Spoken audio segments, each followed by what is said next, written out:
Bapak Ibu, saudara-saudara sekalian, Shalom.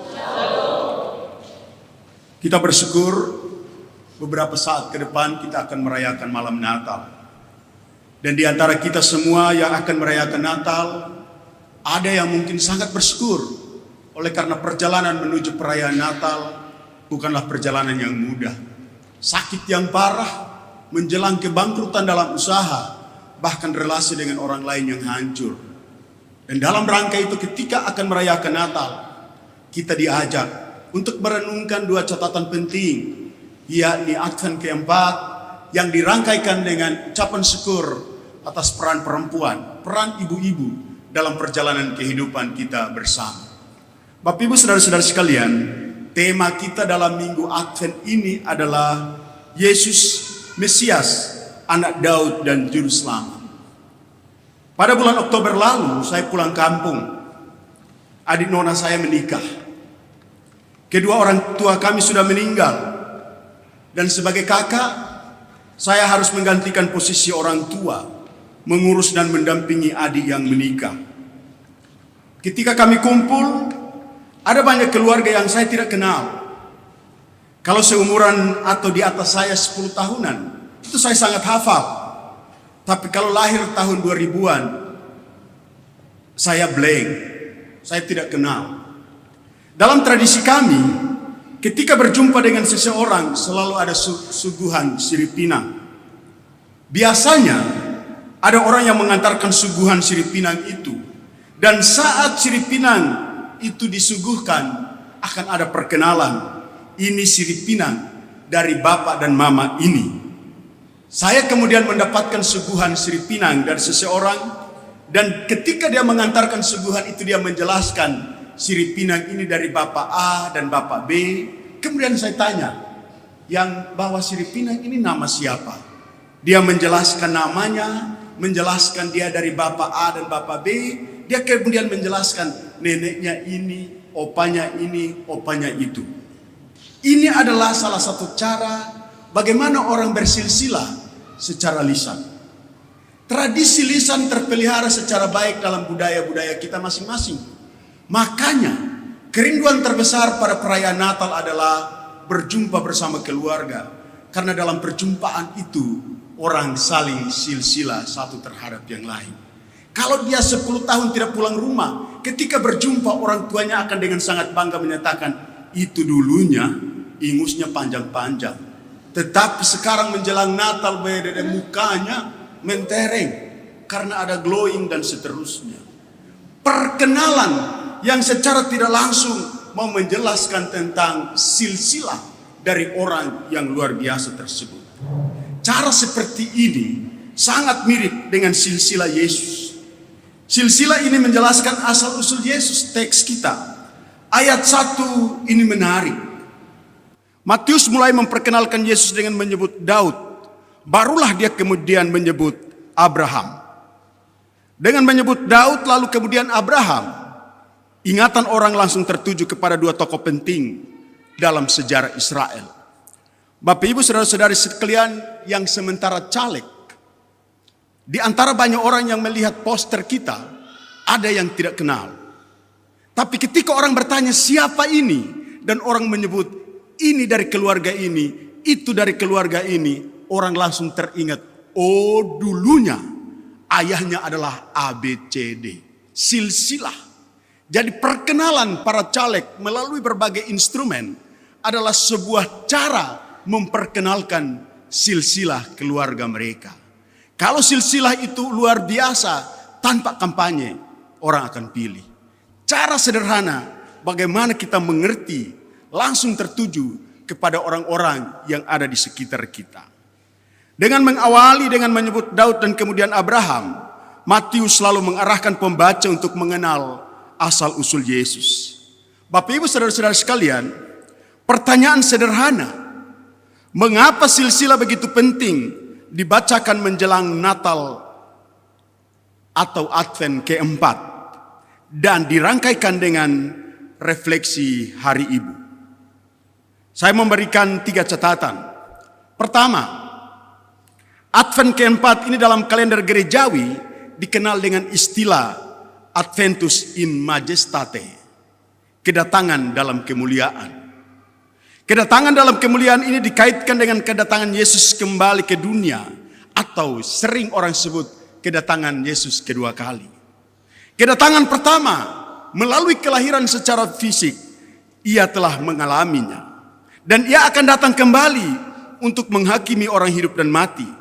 Itu yang kita ucapkan dalam pengakuan iman rasuli setiap minggu. Penegasan ini erat kaitannya dengan pengenapan janji Allah. Bapak Ibu saudara-saudara sekalian, bacaan favorit perayaan Natal adalah Mika pasal 5 ayat 1. Yesaya pasal 7 ayat 14. Yesaya pasal 9 ayat 5 dan ayat 6. Itu ayat-ayat Alkitab yang berbicara tentang nubuatan. Nubuatan-nubuatan itu kemudian digenapi pada perayaan Natal.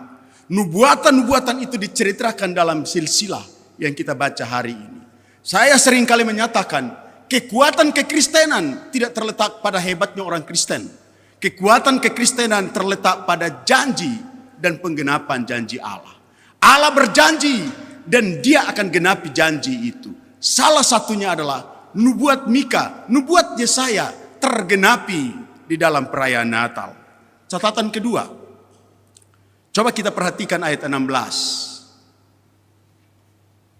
Ayat 16 itu menceritakan Yakub memperenakan Yusuf suami Maria yang melahirkan Yesus yang disebut Kristus. Bapak Ibu, pertanyaan sederhana, kenapa tidak langsung seperti ayat-ayat sebelumnya? Kita ambil contoh ayat 15.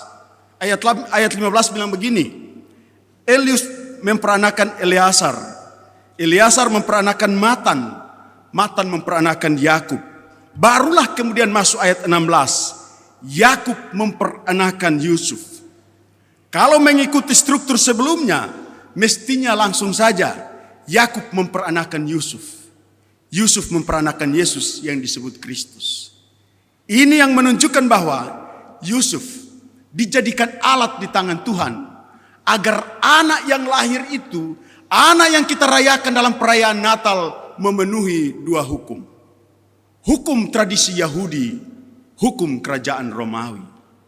Anak yang lahir dari keturunan, dari rahim perempuan, memenuhi dua unsur hukum itu. Dan kedua unsur hukum itu kemudian mau menegaskan kepada manusia bahwa penjelmaan Allah menjadi manusia bukanlah cerita abal-abal, bukanlah cerita mitos, bukan cerita hayalan, tapi sebuah kepastian tentang janji dan penggenapan Allah. Saudara-saudara sekalian, catatan ketiga.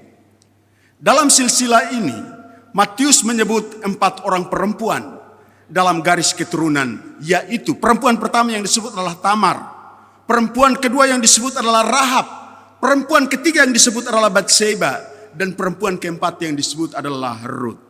Keempat perempuan ini saya akan memberi sedikit penekanan dalam rangka merefleksikan hari Ibu. Tamar adalah seorang perempuan Kanaan yang bersikap seperti perempuan sundal. Kejadian pasal 38. Rahab adalah perempuan sundal. Yosua pasal 2 ayat 1. Istri Uria Batseba adalah seorang pezina. 2 Samuel pasal 11. Dan Rut orang non-Yahudi. Rut pasal 1 ayat 4. Saudara-saudara sekalian, dalam minggu Advent keempat, Adventus in Majestita, kedatangan dalam kemuliaan, kita belajar dari cara Tuhan memberi kesempatan bagi perempuan-perempuan yang dianggap najis, bagi perempuan-perempuan yang dianggap hina, bagi perempuan-perempuan yang dianggap remeh oleh masyarakat, bahkan oleh tokoh agama Yahudi. Mereka ditampilkan dalam silsilah Yesus. Mereka diberi peran begitu luar biasa, bahwa dari rahim perempuan-perempuan yang dianggap najis itu, lahirlah tokoh besar dunia ini, Yesus Kristus. Artinya, jikalau Tuhan begitu luar biasa memuliakan manusia, jikalau Tuhan begitu luar biasa memuliakan perempuan, bagi siapapun yang melecehkan perempuan, berhentilah melecehkan perempuan. Karena dari rahim perempuan lahir tokoh-tokoh besar dunia. Tidak ada tempat yang terhangat bagi awal kehidupan kecuali rahim perempuan. Tidak ada tempat yang paling nyaman bagi seorang untuk mengawali kehidupannya kecuali rahim perempuan. Rahim perempuan adalah tempat pertama sekali ketika embrio kehidupan itu akan dimulai. Itu menunjukkan bahwa Tuhan percayakan rahim perempuan itu agar dari rahim perempuan itu lahir tokoh-tokoh hebat di dunia. Karena itu bagi para perempuan, hargailah rahim itu. Karena dari rahim itu lahir orang-orang besar di dunia. Dari rahim itu lahir juru selamat. Dari rahim itu lahir kehidupan yang tidak bisa didefinisikan. Bagi para perempuan, belajarlah dari 4 tokoh yang dianggap hina oleh masyarakat, tapi kemudian diangkat oleh Tuhan, disejajarkan dengan tokoh-tokoh hebat lainnya, agar mereka terlibat dalam perjalanan panjang sejarah keselamatan dunia. Yang perlu dilakukan oleh para perempuan adalah pertama, menghargai diri sebagai seorang perempuan. Penghargaan terhadap perempuan pertama-tama harus diawali oleh seorang perempuan menghargai dirinya. Jangan pernah membanding-bandingkan dirimu dengan orang lain. Jangan pernah membanding-bandingkan apa yang kita miliki dengan orang lain. Jangan pernah menyatakan, kenapa saya keriting dan itu dia rambut lurus. Keriting dan lurus hanya cara Tuhan menghadirkan kita. Yang menentukan kualitas kita sebagai seorang perempuan yang hebat adalah menghargai keriting itu dengan sikap hidup yang memuliakan Tuhan. Sekalipun keriting, sekalipun lurus, sekalipun kondisi apapun keberadaan kita, ketika menempatkan itu pada posisi cara Tuhan menempatkan kita sebagai seorang perempuan, itu adalah cara kita menghargai kemuliaan yang kita rayakan pada perayaan Advent yang keempat. Ibu-ibu sekalian, ini momen refleksi bagi ibu-ibu semua. Ini momen refleksi bagaimana kelemahan-kelemahan perempuan sering menjadi kekuatan untuk menyatukan. Nasihat-nasihat perempuan itu memberikan kehangatan dan damai sejahtera. Tapi jangan lupa, dari cerewetnya perempuan bisa terjadi perpecahan. Di dalam diri seorang perempuan ada 2 potensi sekaligus, perpecahan atau kehangatan cinta kasih. Salah cerewet, selesai persekutuan. Tapi kalau cerewetnya bagus, persekutuan itu terakomodir secara baik. Kalau salah ngomong seorang perempuan, ceritanya akan 1 periode. Salah ucap seorang perempuan, ceritanya akan bertahun-tahun. Bahkan perayaan Natal pun cerewetnya perempuan tidak bisa dilupakan. Tapi kalau cerewetnya perempuan itu menghangatkan cinta kasih, menghadirkan kedamaian, menghadirkan harmoni, cerewetnya sekalipun dia sudah meninggal, orang akan kenang dia. Bahwa dari rahim perempuan itu, dari mulut perempuan itu, lahir kata-kata kehangatan yang tidak bisa didefinisikan. Bapak ibu saudara-saudara sekalian, saya pernah berdoa begini kepada Tuhan. Tuhan, kalau boleh, izinkan saya, mama jangan meninggal duluan. Kenapa? Saya pernah doa itu ucapkan dan bapak saya protes. Kenapa kau berdoa begitu? Saya bilang, bapak, saya sayang bapak. Saya juga sayang mama. Tapi tahu kenapa? Ketika dekat mama ada kehangatan yang tidak bisa terucapkan. Dan doa saya sangat sederhana ketika saya kuliah di Makassar. Saya berdoa kepada Tuhan begini. Tuhan, izinkan saya kalau boleh.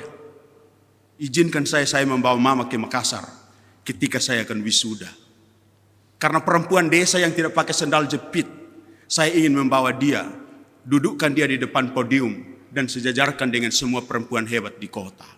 Dan saya mau bilang kepada masyarakat di sini bahwa mama saya adalah perempuan kampung pertama yang menginjakan kaki di kota besar Makassar. Dari penghargaan dan penghormatan begitu kepada perempuan, doa-doa kita akan berjalan dengan baik.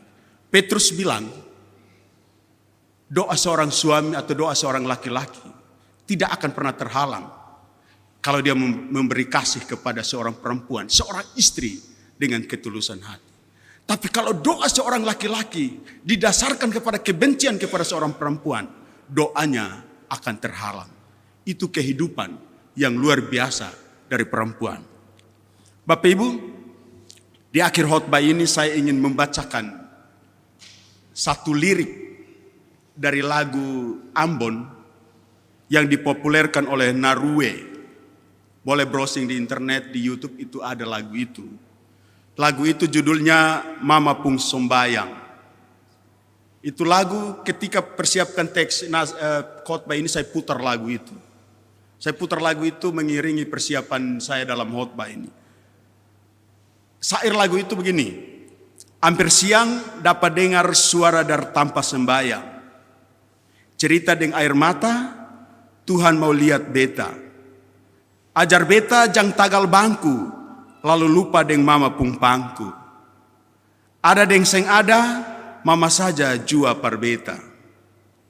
Yang beta tahu, ada beta pung nama dalam mama pung sombayang.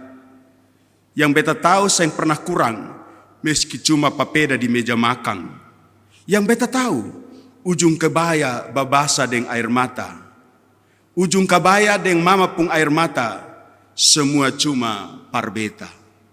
Selamat bersuka cita ibu-ibu, Tuhan pasti mengasihi kalian semua. Amin.